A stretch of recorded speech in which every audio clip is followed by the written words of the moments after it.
What's up and welcome back. I'm John Stark from MacMovieGuy.com, your favorite blind film critic, and this is a TV show review. This is Wandla. There are 7 episodes of this currently available on Apple Plus, and I saw all of them. There definitely will be a second season, I think. IMDb does this thing where when a show gets picked up for another season, they add like another episode to like indicate that more is to come. I think Apple's probably committed to more of this. I can't imagine they would invest in this. It seems like it's adapted from something. Skydance is behind this. Seems like a fairly big project for them animation wise. So they probably went ahead and ordered a certain amount of episodes that are being broken down into seasons. So I don't think they just paid for 7 episodes and then waited to see what happened. Um, so Wandla, which I took forever to figure out why this was called Wandla, um, is about in the future, way future.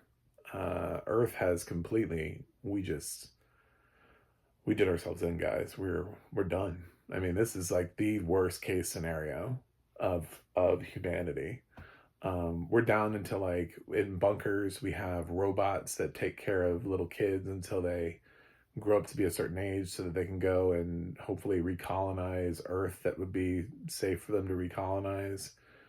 Sort of like after like nuclear fallout, except for the fact that they're not supposed to be like fallout is like 30 plus years or something like that. And this is just like this is literally like a baby in a room with like an android, which is voiced by Terry Hatcher, by the way. Fun fact.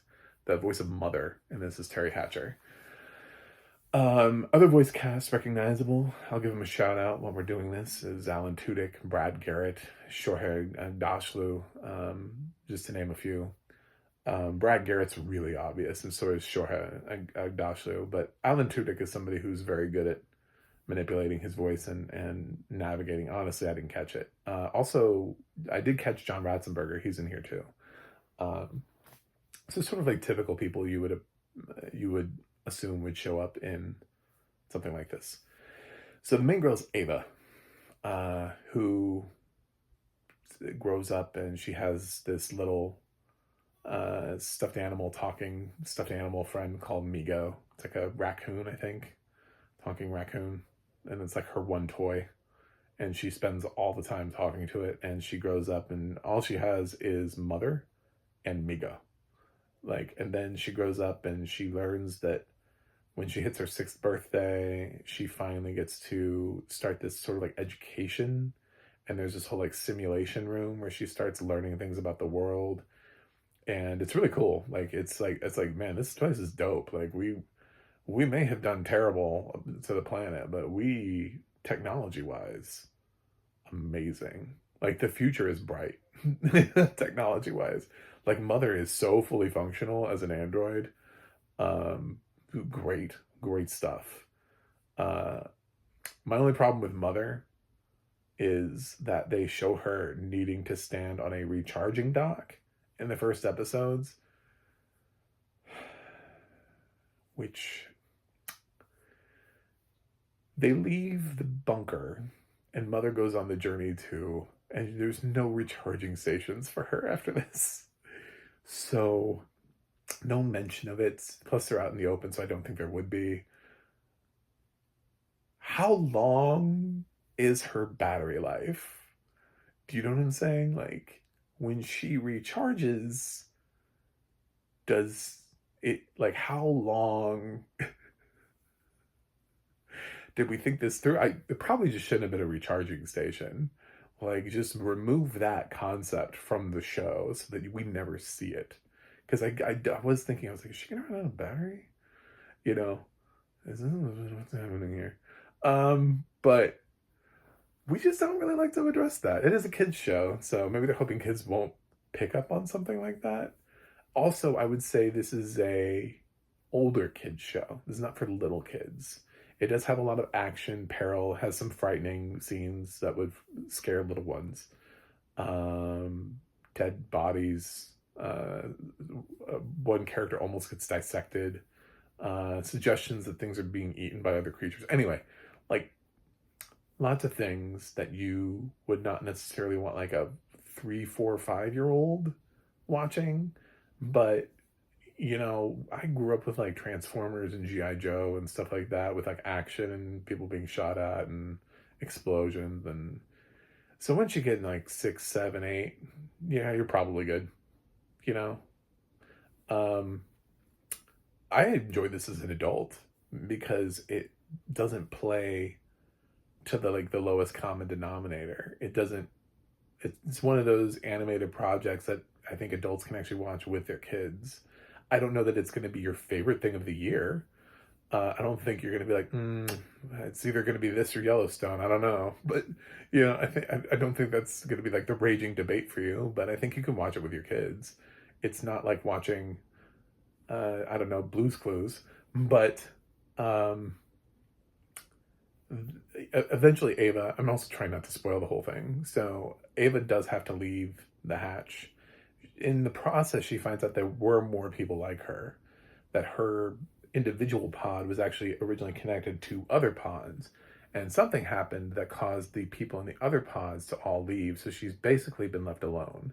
So she's the only human. So she's trying to find other humans. She gets given, when she gets older, she gets given this thing called an omnipod, which answers a lot of her questions. It helps her on her learning, and also provides us like a sidekick for her. So like an AI, another AI thing that follows her around. So she's got like robots galore at this point. Um, and but when she goes outside, like the world has completely changed. It's like she's on an alien planet. There are all these things that were definitely never here on Earth before.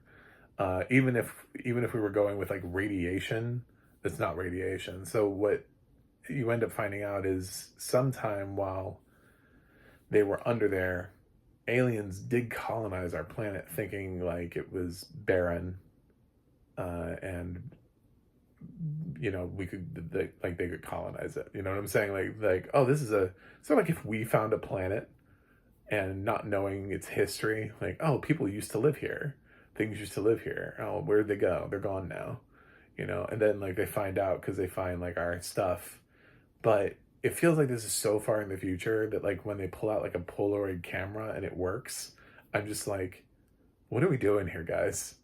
What are we doing here? We are so advanced in technology, but yet you have this like they find one of the artifacts, they find like a Polaroid camera and like a pinball machine. I'm just like,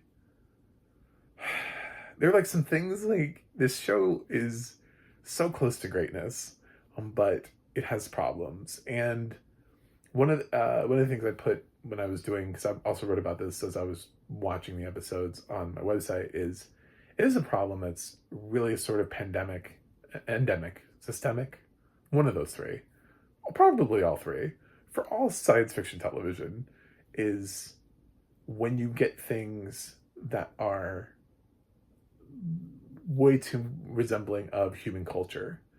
Like she goes at one point she goes and there's basically like what is essentially a horse race track.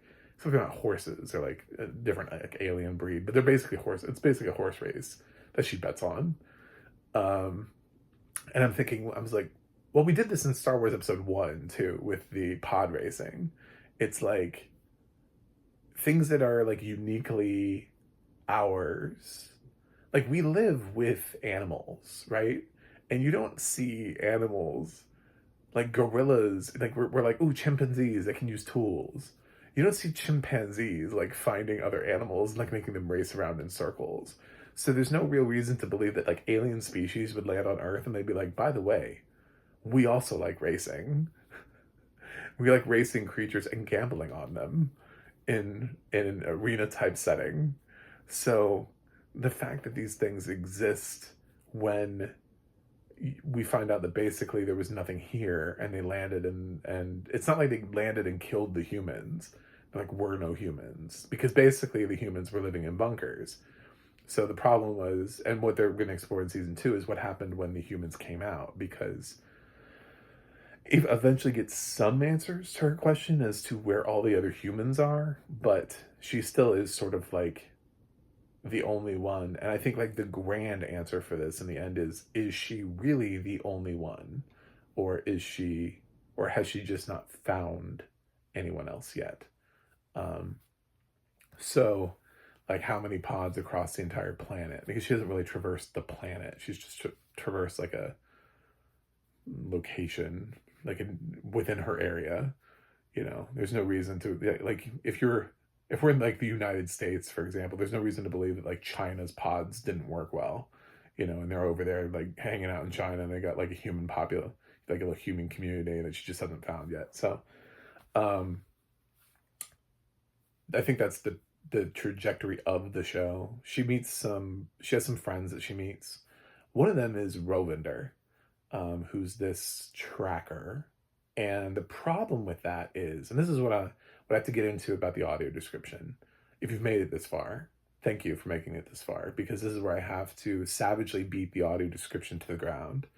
Not really, but uh, I'm rarely critical, and it's funny because I'm actually pretty supportive of it going the other way. And I recently did a panel where somebody asked me, they were like, what do you think about using names early on instead of? And my thought on names is, unless it's a spoiler, we should be using names.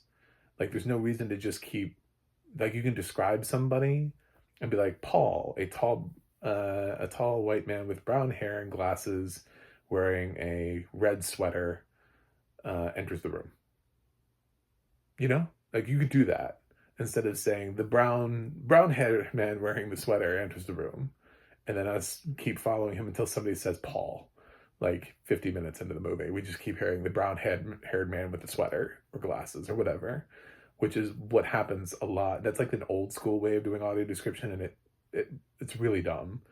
And it comes from a blind perspective of uh, like not knowing what it's like to see a film. When you see a film, generally you have facial recognition helps you a lot. Like, I can see a film without ever needing to know a character's name because I can follow actors' faces. So facial recognition is such an underrated thing that sighted people rely on heavily. And when you get into movie stars, then you really don't even need to know their name. Like, I could watch a Tom Cruise movie and nobody, like, I don't ever need to know who Ethan Hunt is. I never need to know the name Ethan Hunt.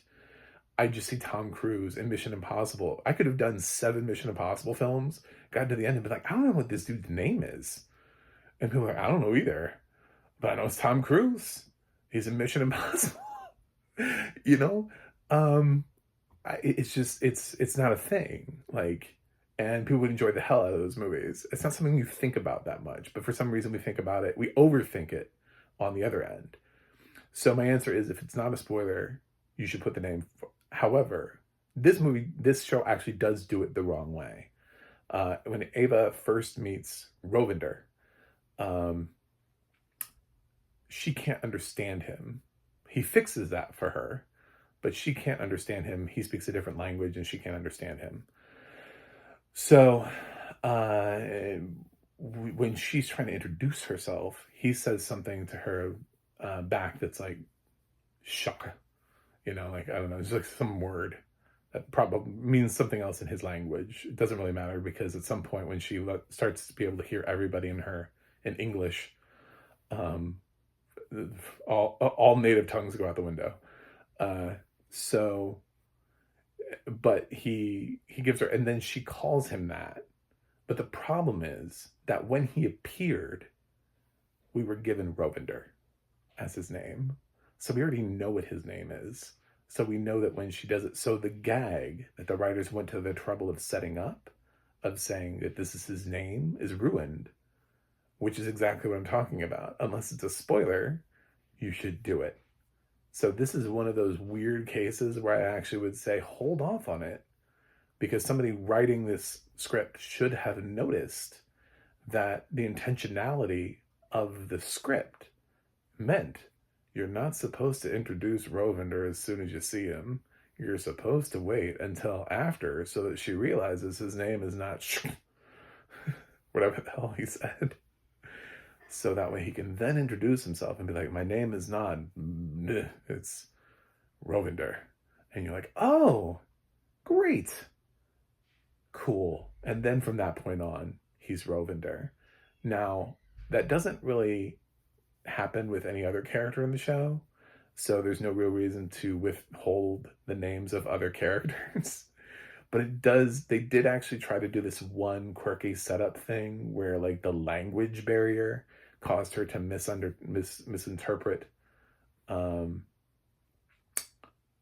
the whole thing. There's a story about how when I've heard it before. It's like when we landed in Australia and nobody had ever seen a kangaroo before, and they pointed an indigenous, isn't this in the, it's they talk about it in Arrival. They bring this up in Arrival, I think, about how the kangaroo and the Aboriginal tribe, they're trying to talk to the Aboriginal tribe, and they use the word kangaroo, and that's what stuck.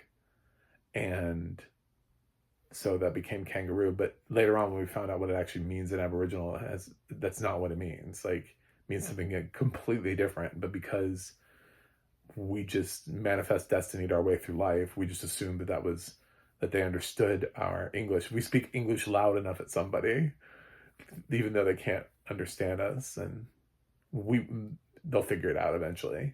So, or if we just use hand gestures or whatever, I don't know, whatever our thought is.